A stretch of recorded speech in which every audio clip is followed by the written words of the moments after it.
guys, for today's video ay mag-unboxing tayo ng in-order ko sa Shopee na laminating machine. Ayan guys. Actually dumating ito nung Sunday pa. So ngayon ko pa lang siya mabubuksan kasi sobrang busy ako dahil nga back to school. So yan. Antok na antok ang Inday. So back to school, kaya back to school guys. So masyado na akong na-busy kaya hindi ko siya nabuksan. So ngayon buksan na natin siya kasi kailangan natin alamin kung ano yung nasa loob nito guys.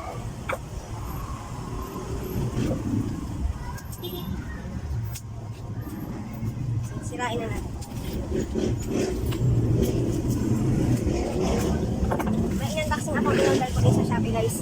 Na-disappoint ako kasi basa yung aking na-order. Hindi ko siya agad nabuksan at nalaman ko na siya pala ay basa at basang-basa. Hindi lang basa as in kinalawang talaga yung item. So hindi ko pa na message si seller. So yan.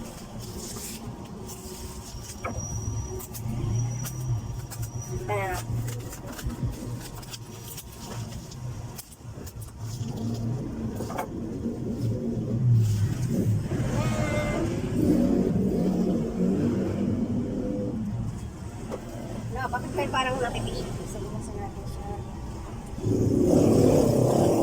Lumasan. Ay, baliktad eh. Wala yun.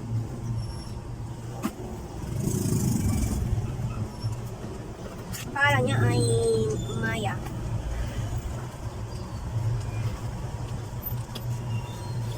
So, yan. Oh my God. Hindi na siya sobrang gaan pala nito, guys. Hindi naman siya basa. So,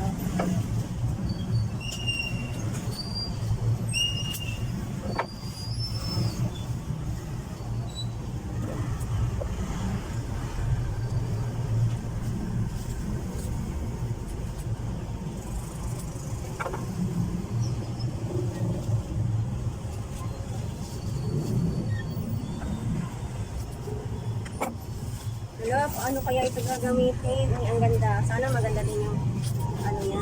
Maliit. Portable guys.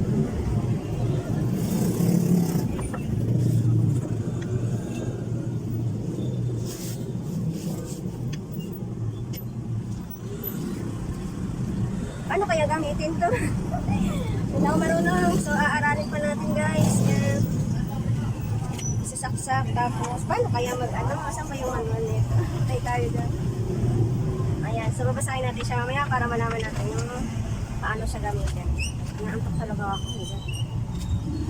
So, yun guys.